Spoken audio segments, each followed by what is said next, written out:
ಅನ್ಯ ಜನಗಳು ದೊಂಬಿ ಮಾಡುವುದು, ಜನಾಂಗಗಳವರು ವ್ಯರ್ಥ ಕಾರ್ಯಗಳನ್ನು ಯೋಚಿಸುವುದು ಯಾಕೆ?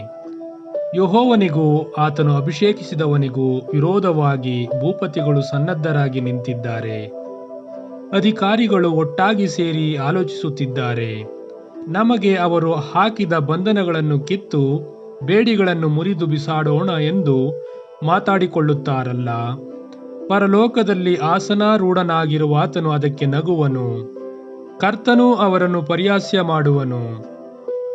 ಅನಂತರ ಆತನು ಸಿಟ್ಟಾಗಿ, ನಾನು ನೇಮಿಸಿದ ಅರಸನನ್ನು ಚೀಯೋನೆಂಬ ನನ್ನ ಪರಿಶುದ್ಧ ಪರ್ವತದಲ್ಲಿಯೇ ಸ್ಥಾಪಿಸಿದ್ದಾಯಿತು ಎಂದು ಹೇಳಿ ಕೋಪಾವೇಶದಿಂದ ಅವರನ್ನು ಕಳವಳಗೊಳಿಸುವನು.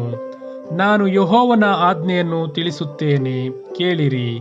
ಆತನು ನನಗೆ ನೀನು ಮಗನು, ನಾನೇ ಇವತ್ತು ನಿನ್ನನ್ನು ಪಡೆದಿದ್ದೇನೆ. ನೀನು ಕೇಳಿಕೊಂಡರೆ ನಾನು ಅನ್ಯಜನಗಳನ್ನೆಲ್ಲ ನಿನಗೆ ಅಧೀನ ಮಾಡುವೆನು. ಭೂಮಿಯ ಕಟ್ಟಕಡೆಯವರೆಗೂ ಇರುವ ಎಲ್ಲಾ ದೇಶಗಳನ್ನು ನಿನಗೆ ಸ್ವಾಸ್ಥ್ಯವಾಗಿ ಕೊಡುವೆನು.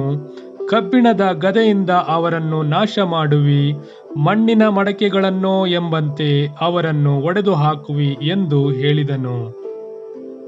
ಆದದರಿಂದ ಅರಸುಗಳಿರ, ವಿವೇಕಿಗಳಾಗಿರ್ರಿ.